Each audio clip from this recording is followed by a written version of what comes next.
Okay, good morning, everybody. This is our 48th session of Wandering Through the Big Book. And we're going to start with the usual opening words. Welcome to this session of Wandering Through the Big Book.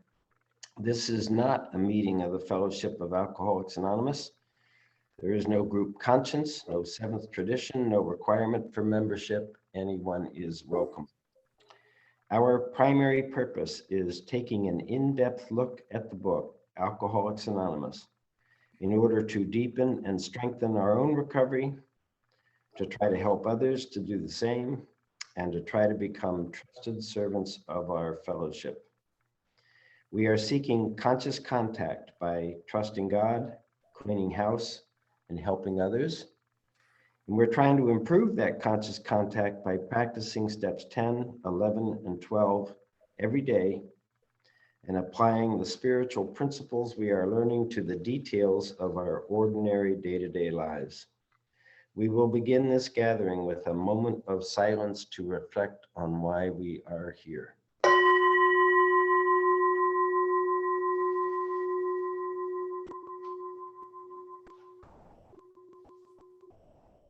And here are some readings adapted from the Big Book. Jennifer, number 1. I earnestly advise every alcoholic to read this book through, and though perhaps you came to scoff, you will remain to pray. Page 0, right before page 1. Jason, number 2. Good morning. Jason, alcoholic. No attitude of holier than thou, no fees to pay, no axes to grind, no people to please, no lectures to be endured. These are the conditions we have found most effective, page 18, and be quick to see where religious people are right, page 87. Thank you, Jason. And Christina, number 3. If you are, oh my God, it's right where I have it folded, so hold on. If you are seriously alcoholic as we were, we believe you have but 2 alternatives. One, to go on to the bitter end, trying to blot out our consciousness, how miserable you really are, page 25. Or 2, to ask our Creator each morning in meditation to show you the way of patience, tolerance, kindness, and love, page 83. Thank you, Christina. And Lauren, number 4. Every day is a day when we must carry the vision of God's will for us into all of our activities. How can I best serve thee? Thy will, not mine, be done. These are thoughts which must go with us constantly. This is the proper use of the will, page 85. Thank you. And Jamie, number 5. Good morning. Just to the extent that I humbly rely on God and do as I think God would have me do, will I be enabled to experience spiritual serenity right in the midst of the human calamity, from page 68, and head in the clouds and feet firmly on the ground, from page 130. Okay, thank you, everybody. And I'm gonna mute everybody. Here we go. Okay, so last week we were talking about step 8, and we read a couple of pages from the book, and it was my intention to go on to 9 today, but we're gonna continue on 8 a little bit, and this is pretty personal for me, because I want to try to talk about something that I'm still sorting out in my life, and that is that in the summer of 2018, my best friend in AA, one of my best friends, I mean, I feel like I've got a number, but this guy and I only knew him 5 years, and I didn't have friendship in mind, but he and I just really enjoyed each other's presence. And I went to him because I was having trouble in a business meeting, and and he was what do we call him? He was not a bleeding deacon, but an elder statesman of our home group. And we went from, you know, that kind of conversation to just really enjoying each other. And at the end of his days, I would take him, he had to be on oxygen, and I would take him to meetings and sit with him, and he gave me a wonderful hug, like hours before he died, hours. And I don't know whether that was it or not. All I know is about 3 or 4 months later, I was in a really deep depression, and there had been a number of things that had happened in my financial world and in my family world, and not so much in AA, but I just went down, and I can say that 2019 was really the hardest year of my life in terms of the depth of feeling bad and my inability to do anything. I was spending literally 6 to 8 hours laying in bed where normally I'm pretty active, and I had to force myself to get up and take this walk that I like to take on a daily basis. And I just felt like I hated everything and didn't want to do anything. I couldn't watch the news. I couldn't watch entertainment. It just all seemed stupid. I'd get up and try to watch the news with my wife, and then go to bed at 7:30, for God's sake. And I'm still I'm still working on it. And but something came to me this week about the problem for me. So I'm just saying the topic today is freedom from self-condemnation. And a lot of you are not going to relate to it. I don't believe, I don't know. But I know for me that my relationship with the ability of my mind to judge myself has caused me the most pain I think I've felt in this lifetime. And I have felt for a while that the power of amends is that I have to ask my higher power to guide me in what I need to do in order to get over this self-condemnation. In other words, amends winds up not being about you.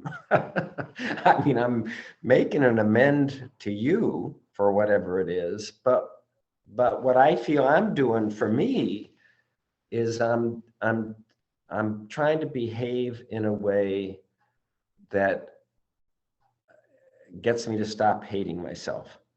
And because I feel like this depression was the end result of self-hatred.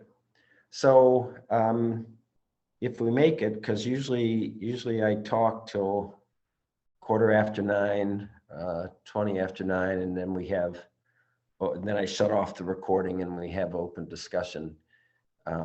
So if I make it, one of the last things I'm hoping to read through a little bit is Emmett Fox on the Lord's Prayer, and particularly the phrase, I always start to say, forgive us this day our daily bread, forgive us our trespasses as we forgive those who trespass against us. And he writes pages on this. It's in a couple of places in his 2 different books, Sermon on the Mount, and one of his other books. And it's also, of course, in the Daily Reader. And but as you know, the Daily Reader, that was done by his editors, and they are shortening the original. And so, but I've got the original ready to go with some parts that I'm hoping to read to you.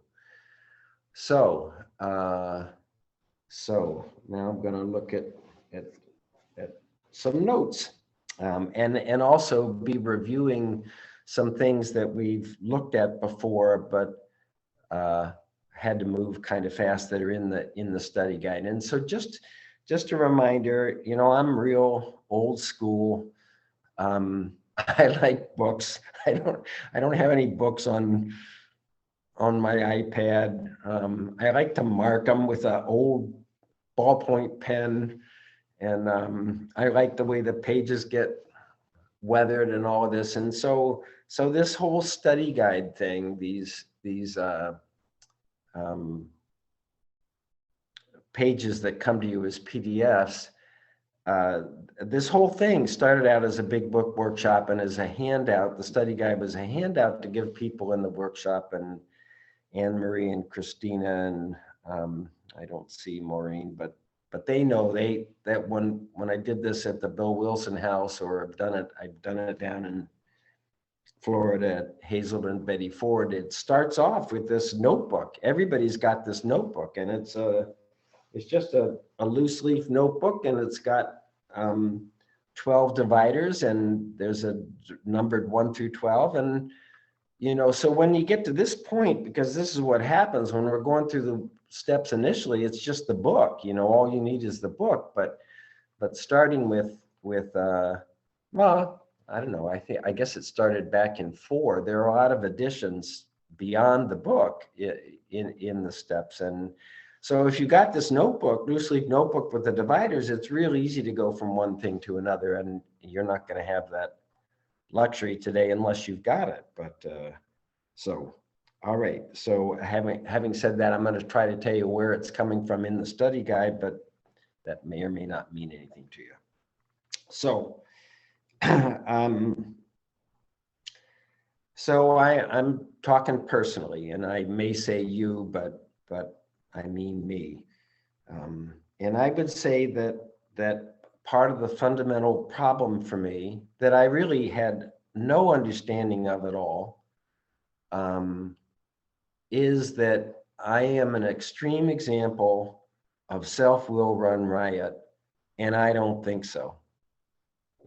It says it way back, it's on page 62. It's before we get to the 3rd step prayer. It's talking about selfish self-centeredness and is at the root of our problems, and that we are extreme examples of self-will run riot, and we don't think so. And I don't want to think so. And I don't want to think so because as soon as I think so, this self-condemnation starts up.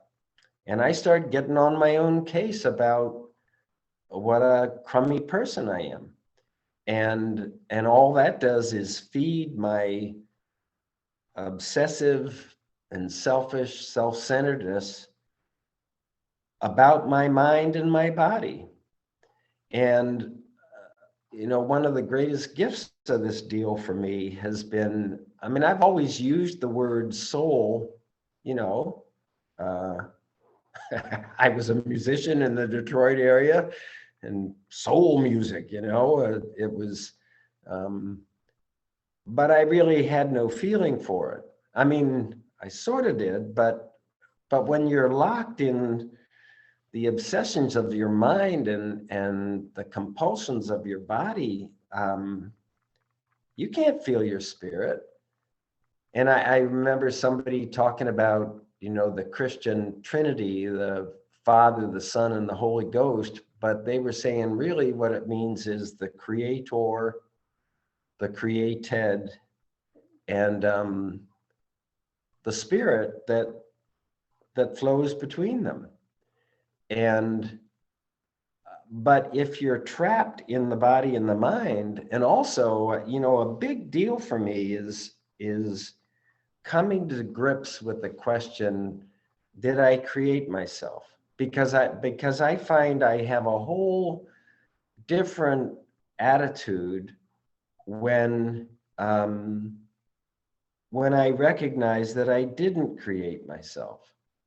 And when I think I did create myself, and it's real easy to get, it's been real easy for me to get confused, because with regard to my mind and with regard to my body, I can do things. I can change the way my body looks. I can change to some degree the way my mind thinks, by just based on what I put in front of it, what words I read or what things I pay attention to. And I've had the attitude before coming in here and doing what we do of, this is my life and I get to do what I want, and don't get in my way. I know what's important. I know what's not important. And I know what to do. You know, when my sponsor asked me, so after all of this step 4 and step 5 stuff, what do you think your biggest character defects are? And I had not been prepared for the question. It wasn't like he said, this is what we're going to do when we get together. Because I would have put my analytical, quantitative mind to work and tried to figure it out. But something inside just said, selfish, arrogant, impatient, afraid, judgmental, boom, boom, boom, boom, boom. And it's true today. You know, that my number one character defect is selfish. Me first. I'm going to take care of me, then I'm going to try to be helpful to you, but I'm going to make sure I'm okay first. Arrogant, golly, you know, what arrogance means to me is I actually believe my own thinking. I believe I can think the truth. I believe I see things correctly. And so it's quite an event for me to look at the paragraph that's in the middle of page 49 that says, rather than consider myself an intelligent agent of my creator, I believe my own thinking. And I think everything starts and stops with my mind and my opinions about the stuff in my life. And then it says, you know, it's rather vain of us, isn't it? And I know I've said before, vain in terms of narcissistic, and vain in terms of futile. So selfish, arrogant, impatient, you know, nothing ever happens fast enough. And judgmental, judging everything, having an opinion about everything that I think makes a difference. You know, A Course in Miracles, Jennifer brought that up, one of its wonderful lines. You still think that your understanding is a powerful contribution to the truth and makes it what it is, you know? I think my opinions can make a difference, and it's just mental stuff. I don't know how it works. I don't know how I think. I don't know what's happening up there when, you know,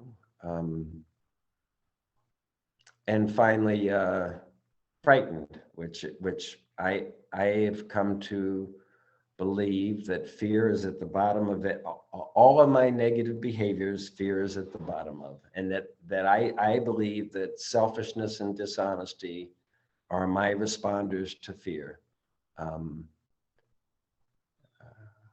I get, and when I am, from what I know today, courtesy of Alcoholics Anonymous, is that when I get angry, I am frightened. I'm rarely aware of what I'm afraid of, because I get self-righteous in my anger. Because of my arrogance, I think I know I'm right, and you should pay attention to me and do things as I think you should do them. At any rate, so the essential problem is we're extreme examples of self-will run riot, and we don't think so. And we don't want to admit so, because I don't want to admit so, because it's going to make me feel bad about me. And the first thing I don't want to do is feel bad about me, because once I go down that Lane, I wind up, um, I wind up drifting into worry, remorse, and morbid reflection. You know, that it tells us not to stay away from that stuff, because that's going to diminish our usefulness to others, and which takes us right back to what we talked about last week. Second page of amends. You know, at the moment, it's page, let's see, it's going to start on the bottom half of 76, and at the top of 77, it's saying at the moment, we're trying to get our lives in order, but our real purpose, it says, is to fit ourselves to be of maximum usefulness to God and to our fellows. That my real purposeness is not to satisfy my personal self. Any rate, so for me, the problem is that my life is dominated by my mind and my body, and my soul is just an idea. It's not a real thing. But when I am asking that question, did I create myself? I can see that on the level of the mind and level of the body, I do have a hand in my creation. But when it gets to my soul, I don't have a clue. I know I didn't create my soul. And so really the question becomes, am I gonna live my life based on the mind and the body? Or am I gonna let my soul lead and guide my life? And soul, you could substitute spiritual nature. You know, the we agnostic says deep down in every man, woman, and child is the fundamental idea of God. And I know I've said idea is kind of a weak word, you know. I like to substitute nature, fundamental nature of God. And I believe for me, my spiritual nature or my spiritual essence is my soul. And I know I didn't create it. And I think it's why I've fallen in love with St. Ignatius, because he says, you know, the primary purpose of your life is to love, honor, and serve your Creator, and thereby save your soul. Now, I don't think my soul needs saving so much as my soul is here to do something. And I really don't know what that is. And it's why I love the focus of the 11th step, because it says to me, you're not to be praying about your mind and your body. You're to be praying for knowledge of why your soul is here. And when you get to that knowledge, you're going to get to the power to live that way. And you know, one of our principles is faith without works is dead. Getting to an understanding is half the battle, and the other half is putting that understanding into action. So, okay, now let me try to keep on track here. So the first page of Into Action says we're trying to get a new attitude. We're trying to get a new relationship with our Creator. And we're trying to discover the obstacles in our path. So what are the obstacles in my path? My obsession with my mind and my body. And that shows up the worst when I fall into self-condemnation. So overcoming self-condemnation has been a major battle for me. And It's what I'm hoping to talk about this morning. Okay.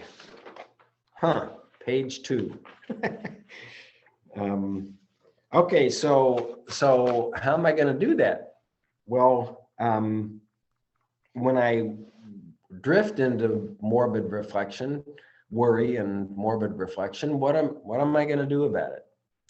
Well, we're given this wonderful step 10 protocol. Step 10, I'm telling you, we aren't there yet, but it's only I think a page and a half. 80, 84 and 85. And it gives us this protocol for handling any negativity that shows up. And it gives us the ultimate goal, and the ultimate way of overcoming selfish self-centeredness at the end. In fact, it says at the end of it that this is the only thing you're actually supposed to be doing all day long, which I find, when I think about how many years I've been in here and how many times I read step 10, and I kind of remember it probably was 5 or 6 years ago. I don't know about you, but I'm reading the book, which I've read 100 times, and I'm going, really? It says this? What? How did I miss this? What it says is, how can I best serve thee? Thy will, not mine, be done. These are thoughts which must, not suggested, must go with us constantly. This is the proper use of the human will. I thought I was here just trying to have a good time. What's all this stuff? And then it says at the beginning, as soon as you run into morbid reflection, worry, negativity of any kind, 4 things that we are to do. Pray at once for removal, share with somebody, make amends if called for, turn the mind to service. Boom, boom, boom, boom. For anything. The answer is always the same. No matter what negativity I'm going through. Pray for removal. They don't say ask for redirection, but that's what all of the prayers for removal say. Relieve me of the bondage of self so I can better do thy will. Please remove my fear and direct my attention to what you would have me be. I pray that you now remove from me every single defect of character that stands in the way of my usefulness to you and my fellows. That's it. Bill Wilson had this relationship with Father Ed Dowling, a Jesuit priest. And Father Ed was impressed by the parallels between Ignatius and Wilson, or the Big Book. And I haven't read yet of where Bill acknowledged or felt any connection to Ignatius, but the parallels for me are striking. And whoops, well, I don't know where it is, but I'm into this book by a Jesuit priest, 52 Meditations, the 12-step approach to the spiritual exercises of St. Ignatius, which, by the way, what he's really saying is exercises for the soul. He calls them spiritual exercises, but early on he says, well, you got your, this is the same as what you're doing for your body or your mind. We're just doing it for your spiritual nature, for your soul. Okay, so back to the 10-step protocol. Pray at once for removal, share with somebody, make amends if called for, turn the mind to service. Now we're in the part on amends. And so again, what's coming up is what I need to do to effect this prayer for removal. So, 4 and 5, this is, you are here. This is what you're dealing with. This is, the the two great lessons that I got out of being depressed were, one, experiencing powerlessness over me on a much deeper level than I had ever experienced before. You know, I got the powerless over alcohol, I got that early, and it relieved me of a lot of self-hatred, just finding out that drink number 4 was not my fault. You know, drink number 1 was my fault, but drink number 4 was not my fault. I couldn't not have that happen. I've lost my way. Hold on a second. Well, at any rate, so let's see. Back to the 10-step protocol. Pray at once for removal. Share with somebody. Make amends. Oh yeah. Okay. So 4 and 5 are you are here, and 6 and 7 is the prayer for removal and the asking for redirection, and 8 and 9 is what we do, what we're directed to do. And one of the wonderful paradoxes I think of this work is that I got to get to amends if I'm gonna have this relationship with my spiritual self. I've got to get to amends if I'm going to get some conscious contact. And yet the other truth is I got to have conscious contact to effectively do amends. Right? Me and my sponsor aren't going to figure it out. Amends takes a deeper level of awareness. What do I have to do so I can feel better? At least this is true for me. So I can feel better about me.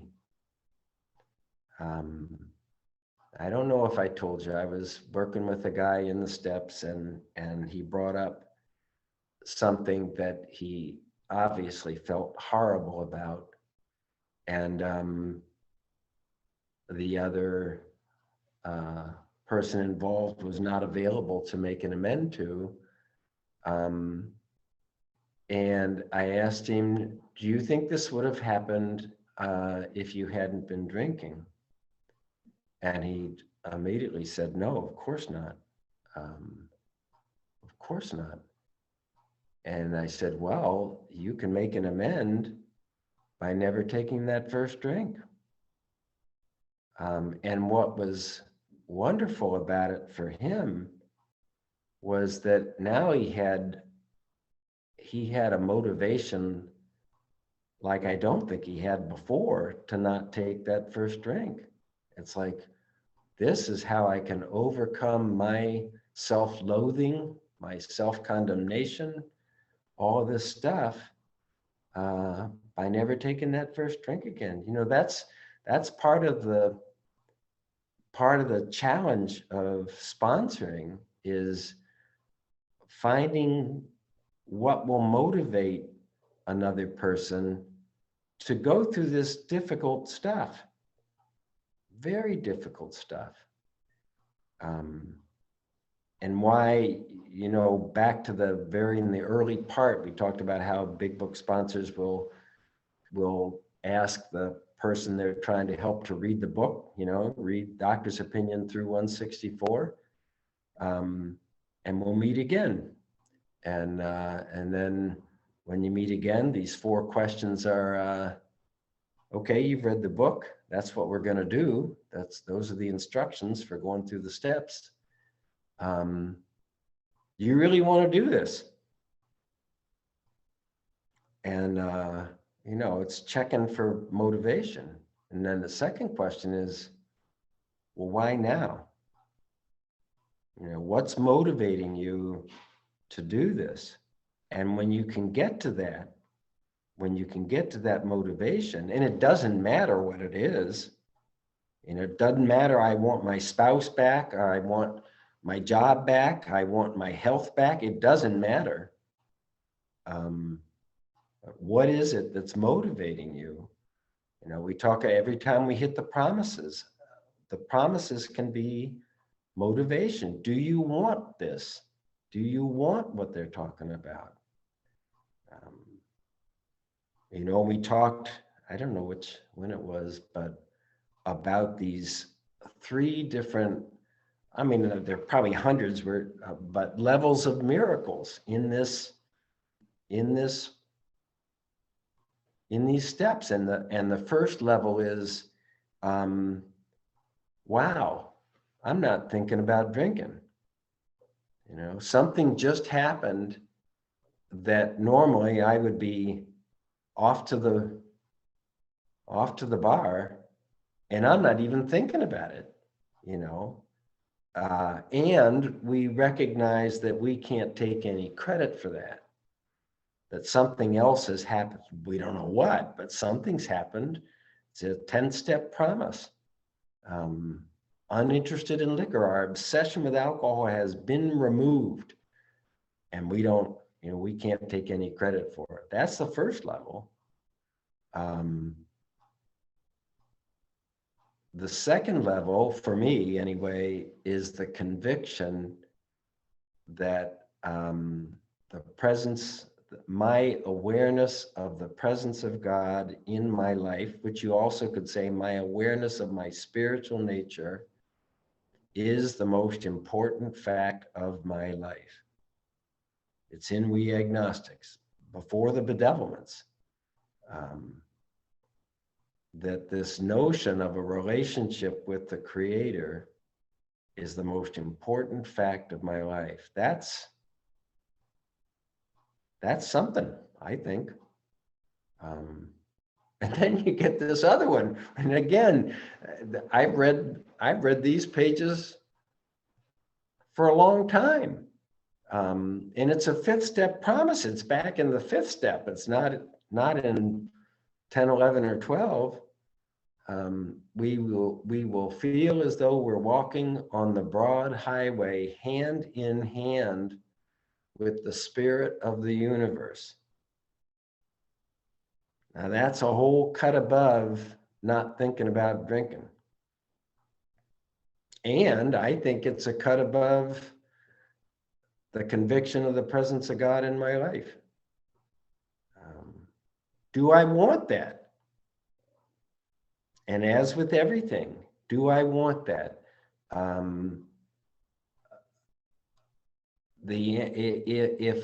If I say yes, I do want that. I do want to feel I'm walking on the broad highway hand in hand with the spirit of the universe.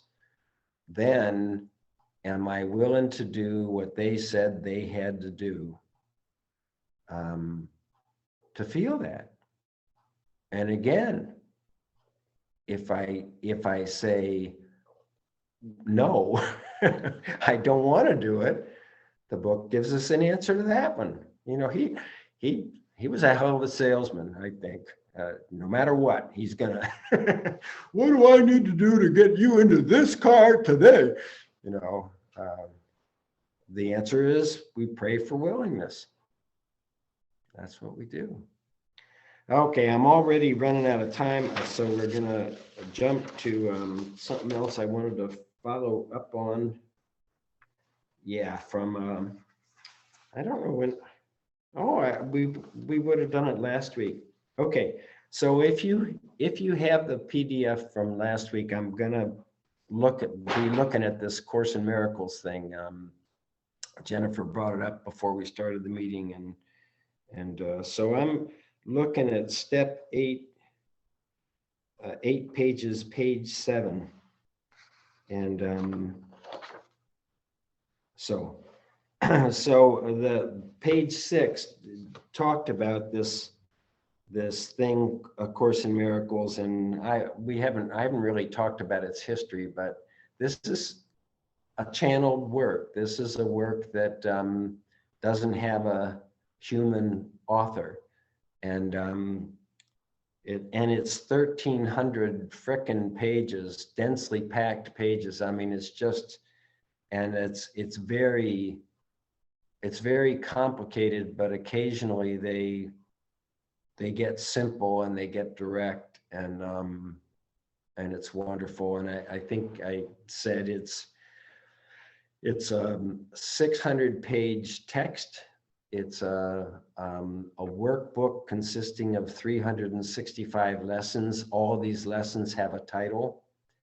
And then they have some instructions, something for you to try to do. And it's really trying to teach you self-discipline, because it asks you to do something, might ask you to do something on the hour or the half hour. And I never did it to the degree that it talked about, but it works on you, and its ideas start getting into your mind. And what I want to read today is a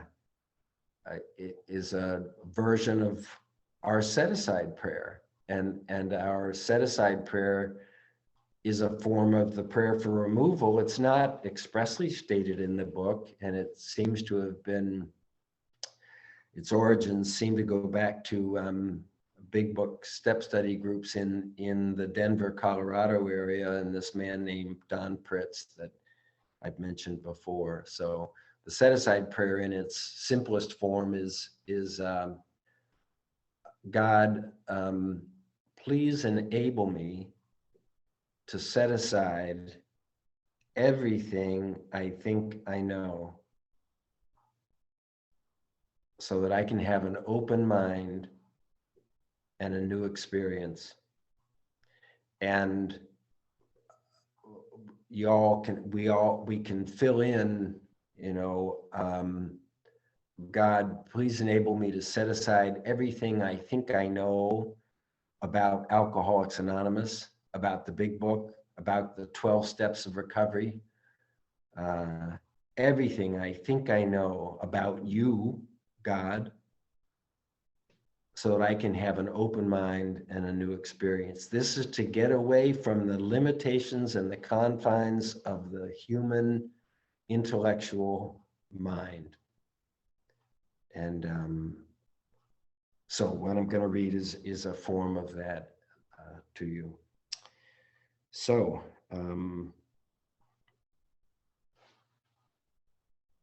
oh yeah, I did read this one. The world can teach no images of you unless you want to learn them. There will come a time when images have all gone by, and you will see you know not what you are. It is to this unsealed and open mind that spiritual truth returns, unhindered and unbound. Where concepts of the self have been laid by, is truth revealed exactly as it is. When every concept has been raised to doubt and question and recognized as made on no assumptions that would stand the light, then is the truth left free to enter in its sanctuary, clean and free of guilt. So that free of guilt, that for me means free of the self-condemnation, free of the remorse that can plague my life. And that the ultimate, when I'm really powerless over it, I wind up laying in bed, unable to do anything. There is no statement that the world is more afraid to hear than this: I do not know the thing I am, and therefore do not know what I am doing, where I am, or how to look upon the world or on myself. Yet in this learning is salvation born, and what you are will tell you of itself. That means conscious contact with my spiritual nature. And what it's going to say, at least to me, you are a child of a loving God. And you are to be patient, tolerant, kind, and loving all the time about everything. No exceptions, no matter what. But that's what it, anyway. Okay. So what I want to read next is two, that was from the textbook. So, and it's toward the end of the text. These are two lessons, and they're about halfway through the year. One is number 155 and one is number 189. 155, its title is I Will Step Back and Let Him, which would mean God or my spiritual nature or soul, lead the way. Step back in faith and let truth lead the way. You know not where you go, but one who knows goes with you. Let him lead you. We walk to God. The truth that walks before us leads us to where God has always been. And then this one, number 189, I feel the love of God within me now. Simply do this. Be still and lay aside all thoughts of what you are and what God is, all concepts you have learned about the world, all images you hold about yourself. Empty your mind of everything it thinks is either true or false or good or bad, of every thought it judges worthy, and all the ideas of which it is ashamed. Hold on to nothing.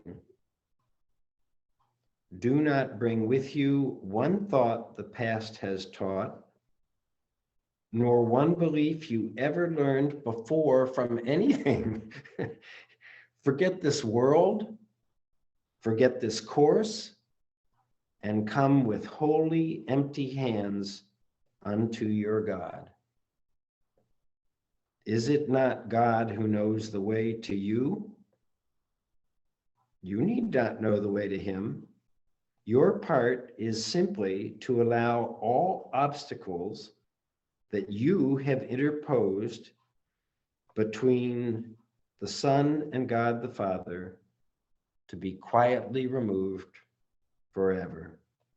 I'd like to change that to the child of God and the Creator, to be quietly removed forever. God will do its part in joyful and immediate response. Ask and receive, but do not make demands, nor point the road to God by which he should appear to you. The way to reach God is simply to let him be, for in that way is your reality proclaimed as well. Father, we do not know the way to you, but we have called and you have answered. Salvation's ways are not our own. It is unto you we look for them. Our hands are open to receive your gifts. Yours is the way that we would find and follow. Okay, so I didn't get to Emmett and forgiveness, so maybe we'll do that next time. So when we get to step 11, we're going to be talking about centering prayer, and I was starting to say that the real lessons that I've learned from this depression thing was how powerless I really am over my own human personality, which is a way to say how much I need God. And the second thing was the power of the second part of step 2, which is that this power can restore us to sanity or serenity. Because I think on some level or other, I took credit for my success in AA.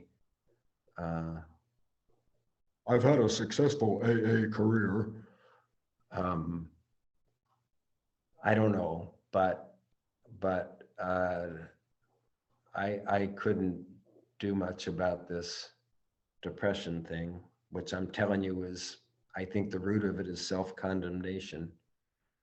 And it meant I had to ask this power to heal me.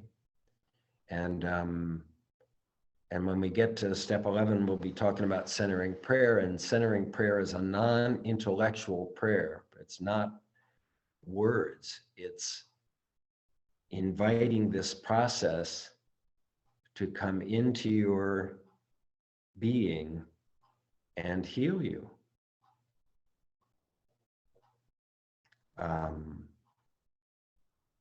Wow. I can't say I succeeded at centering prayer, but I feel like I have learned from what it's talking about. I mean, the idea that this power can heal me or whatever. And what I love about what we were reading from A Course in Miracles is just this idea of being led. You know, I have had, I'm not sure about walking hand in hand with the spirit of the universe, but I feel like it's pulling me along, which I really love. I love being led because it frees me of the responsibility of trying to figure it out. And I've been trying to figure it out all my damn life. So I'm trying to think of some windig way to end this session, but I think I'm just gonna ring this gong and shut off the recording, and we'll have some open discussion for a while. So as always, I really appreciate your presence. And I did not go to Florida, so we are meeting this week and next week. And I'm glad to see you all here. So hope you have a wonderful day. Bye for now.